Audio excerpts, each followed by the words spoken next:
नमस्कार मित्रांनो, तुमच्या सगळ्यांचं टेक्निकल अनालिसिसच्या एपिसोड 7 मध्ये स्वागत आहे. तर कालच्या एपिसोडमध्ये आपण शिकलोय की ट्रेंड लाईन कशा ड्रॉ करायचा आणि त्या माध्यमातून ब्रेकआउट कसे घ्यायचं. या ठिकाणी आपण ब्रेकआउट शिकणार आहे की कशा पद्धतीने घ्यायचं. ठीक आहे. तर बघा ब्रेकआउट म्हणजे काय? तर जेव्हा प्राइस ही एक रेझिस्टन्स एरिया आहे, एक रेझिस्टन्स लाईन आहे. या रेझिस्टन्स लाईनवर प्राइस जेव्हा येतं पुन्हा वारंवार येतं आणि जेव्हा या ठिकाणची लाईन ब्रेक करते, या ठिकाणी एक स्ट्रॉंग कॅन्डल बनवते आणि ती ब्रेक करते, तेव्हा त्याला आपण काय म्हणतोय? ब्रेकआउट असं म्हणतो. ठीक आहे. म्हणजे समजा प्राइस या ठिकाणी आली, प्रथम आली, द्वितीय आली, तृतीय आली, पण त्या ठिकाणी त्यानंतर या ठिकाणी कॅन्डल बनवून त्या ठिकाणची प्राइस ती ब्रेक करून दिसते.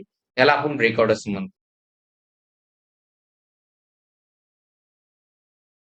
तर बघा, की स्ट्राँग ब्रेकआउट कसं ओळखायचं? तर बघा, त्या ठिकाणी एक लेव्हल असली पाहिजे, सपोर्ट लेव्हल किंवा रेझिस्टन्स लेव्हल असली पाहिजे. तर बघा, प्राइस हा वरचा रेझिस्टन्स लेव्हल आणि खालचा सपोर्ट लेव्हल. बघा, या ठिकाणी जर प्राइस आली असेल 1, 2, 3 या ठिकाणी आली असेल. जर या ठिकाणी एक स्ट्राँग कॅन्डल बनवली, त्याला आपण एक लेव्हल स्ट्राँग म्हणू शकतो. जर खालच्या बाजूने त्याला ब्रेक केलं, त्याला आपण स्ट्राँग ब्रेकआउट असं म्हणू शकतो. ठीक आहे. तर बघा स्ट्राँग पॉज त्या ठिकाणी बनले पाहिजे म्हणजे स्ट्राँग कॅन्डल त्या ठिकाणी बनले पाहिजे. पार्टिसिपंट इन्क्रीज त्याच्या ठिकाणी व्हॉल्यूम हाय असली पाहिजे. म्हणजे व्हॉल्यूमची कॅन्डल ही मागील कॅन्डलपेक्षा मोठी बनली पाहिजे आणि त्यानंतर जर या ठिकाणी जर एंट्री घ्यायचा जर विचार झाला, तर त्या ठिकाणी ओपन प्लेस असलं पाहिजे. लेव्हल ह्या खूप दूर असला पाहिजे. त्या ठिकाणी तेव्हा आपण एंट्री घेऊ शकतो आणि त्यालाच आपण स्ट्राँग ब्रेकआउट म्हणू शकतो.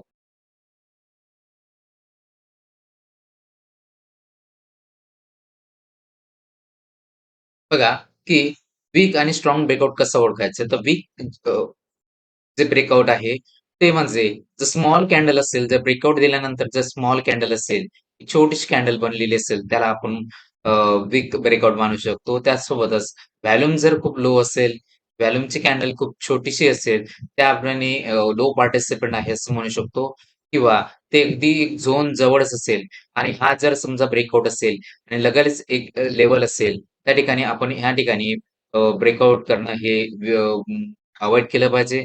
तो वीक ब्रेकआउट असू शकतो. इमिजिएटली रिझल्ट्स मिळालं, त्या ठिकाणी आपण अव्हॉइड करू शकतो. बघा स्ट्राँग कधी असू शकतो, तर बघा ज्या ठिकाणी ब्रेकआउट मिळालेला आहे, त्या ठिकाणी कॅन्डल ही स्ट्राँग बनली पाहिजे आणि व्हॉल्यूम त्या ठिकाणी खूप एक स्ट्राँग व्हॉल्यूमची कॅन्डल बनली पाहिजे. तर आपण त्या ठिकाणी एक स्ट्राँग ब्रेकआउटची अपेक्षा करू शकतो.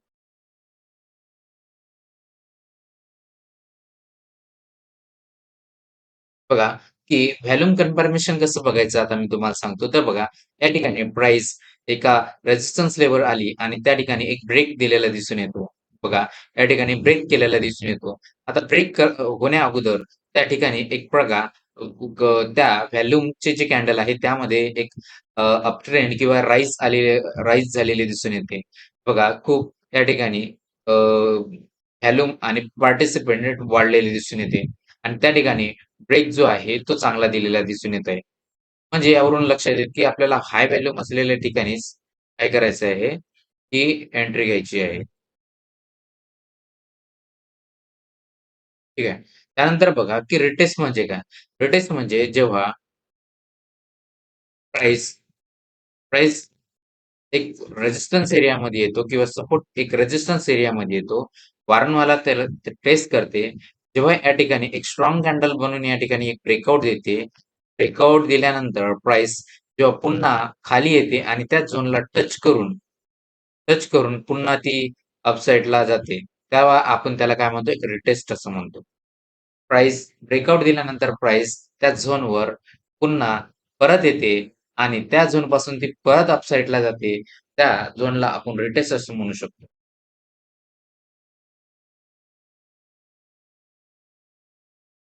तर बघा, या ठिकाणी कशी एंट्री घ्यायची? तर या ठिकाणी आपण रिट्रेस असलेल्या ठिकाणी एंट्री घेऊ शकतो बघा. प्राइसने या ठिकाणी एक ब्रेकआउट दिला. त्यानंतर ब्रेकआउट या ठिकाणी आपण एंट्री अव्हॉइड केली पाहिजे. जेव्हा प्राइस हाय बनून जेव्हा खाली येईल आणि एक ठिकाणी ते पुन्हा ती एक पुलबॅक घेण्याचा प्रयत्न करतील, तेच ठिकाण आपल्यासाठी एक रिटेस्ट असतं. त्या ठिकाणी आपण एंट्री घेऊन एक टार्गेट आपण अचीव्ह करू शकतो. तर हा बुलिश ब्रेकआउट आणि रिटेस्ट सेटअप होता. हा तुम्ही लक्षात ठेवा, की अशा पद्धतीने एंट्री घ्यायची असतं. हे व्हॅलिड एंट्री आहे आणि कन्फर्मेशन एंट्री आहे. तर बघा, की डा ब्री बेरीज, ब्रेकडाउन आणि रिटेस्ट सेटअप. आता बघा, डाउन साइडला जर त्याने ब्रेक केलं, त्या ठिकाणी रिटेस्ट त्यांची कशी घ्यायची? तर बघा, बिगिनर जे आहे या ठिकाणी एक स्ट्राँग कॅन्डल बनवतात आणि या ठिकाणी लगेच बाय करण्याचा प्रयत्न करतात. पण या ठिकाणी एक फॉल्स ब्रेकआउट असण्याची शक्यता असतं. म्हणून आपण या ठिकाणी अव्हॉइड केलं पाहिजे. जेव्हा प्राइस अपसाइडला येतं, पुन्हा ती एक वेळा तरी एक टेस्ट करण्यासाठी ती परत जाते. त्यावेळेस आपण ती पुलबॅकची वाट बघावी आणि त्यानंतर प्राइस पुलबॅक झाल्यानंतर आपण या ठिकाणी एंट्री घेऊ शकतो. ठीक आहे. तर ही बेरिश ची एंट्री होती. हा सेटअप होता. तर हा तुम्ही लक्षात ठेवू शकता. तर बघा, त्यानंतर स्टॉप लॉस कुठे लावायचा? तर बघा, जो रिटेस्ट लो असेल त्या ठिकाणी आपण स्टॉप लॉस लावू शकतो. ज्या ठिकाणी बुलिश जर असेल तर. ठीक आहे. बुलिश ठिकाणी आपण जर रिटेस्ट घेतलेला असेल, त्या ठिकाणी आपण रिटेस्टवाला जो लो असेल किंवा ब्रेकआउट केलेला त्या ठिकाणचा आपण झोन मार्क करून लावू शकतो. त्यानंतर बेरिश साइडला जर आपण रिटेस्टसाठी एंट्री घेतली असेल, तर आपण रिटेस्ट जो हाय होता त्या ठिकाणचा आपण झोन मार्क करून आपण त्यावरती एंट्री स्टॉप लॉस लावू शकतो. त्यानंतर व्हॅलिडेशननुसार लॉजिकल स्पेस बघू शकतो. ठीक आहे.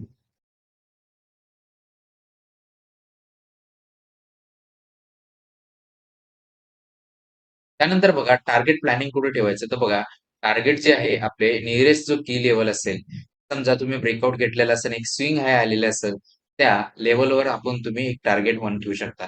तर टार्गेट 2 कुठे ठेवू शकतो? तर 1:2 रेशिओ ठेवून आपण एक रिस्क रिवॉर्ड ठेवू शकतो. त्यानंतर स्ट्रक्चर जर असेल, तर त्या स्ट्रक्चरनुसार आपण ट्रेडिंग करू शकतो आणि त्या पद्धतीनुसार आपण स्टॉप लॉस जसं-जसं आपलं प्रॉफिट वाढेल तसं-तसं आपण स्टॉप लॉस तो वरती-वरती नेऊ शकतो. ठीक आहे.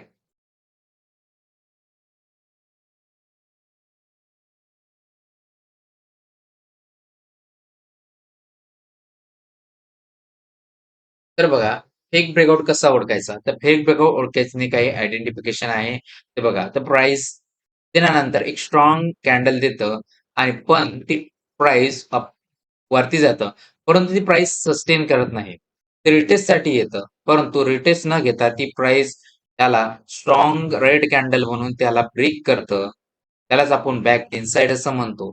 त्या ठिकाणी जे ब्रेकआउट आहे ते आपल्याला ट्रॅप करतं. बघा, बरेच जण या ठिकाणी एंट्री घेतात. पण ते अग्रेसिव्ह ट्रेडर असतात. अग्रेसिव्ह ट्रेडर या ठिकाणी ट्रेड घेऊन या ठिकाणी ते लॉस करतात. पण ते बॅक टेस्टची वाट बघत नाही. म्हणून आपण प्रत्येक वेळी बॅक टेस्टची वाट बघितली पाहिजे. ज्यावेळेस आपण रिटेस्ट घेतो त्यावेळी पण आपल्याला चान्सेस असते की प्राइस या रेझिस्टन्स लेव्हलला तोडून ब्रेक खाली येऊ शकते. ही त्या ठिकाणी होऊ शकतं. ठीक आहे. अशा वेळेस ट्रॅप होण्यासाठी आपण हे वाचलं पाहिजे.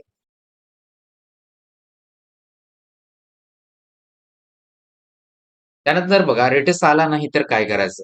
बघा मार्केटमध्ये ब्रेकडाउन कॅन्डल नंतर उशिरा एंट्री घेणे आपण टाळलं पाहिजे. कारण बघा ब्रेकडाउन समजा या ठिकाणी पडायचं आहे, ब्रेक दिला आणि त्यानंतर एक केस आपण रिटेस्टची वाट बघतो प्राइस सरळ वरती गेला.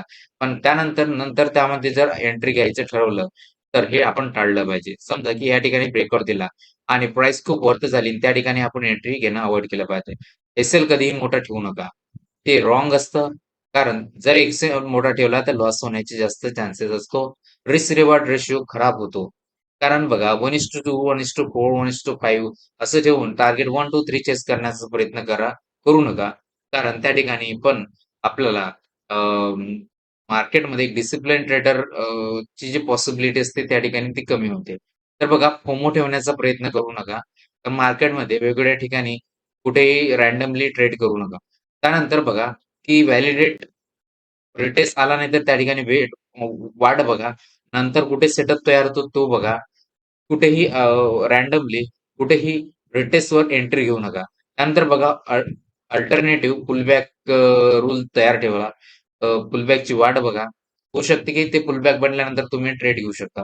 तर बघा मिस ट्रेड झाल्यानंतर कुठेही लॉस करू नका. नंतर बघा डिसिप्लिन जपा. कारण मार्केटमध्ये खूपच इम्पोर्टंट असतं ते असतं डिसिप्लिन. म्हणून डिसिप्लिन मेंटेन करा.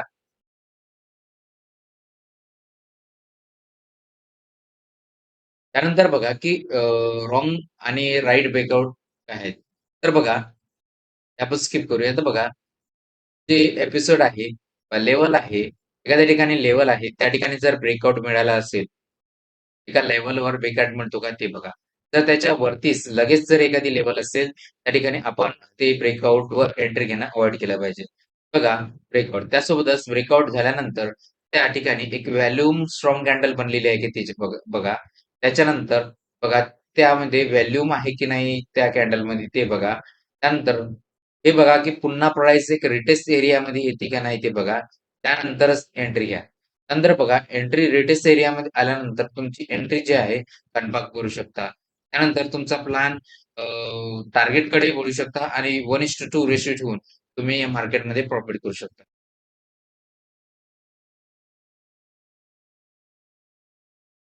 तर आजच्या या व्हिडिओमध्ये आपण मागच्या व्हिडिओमध्ये आपण ट्रेंड लाईन होतो शिकलेलो होतो.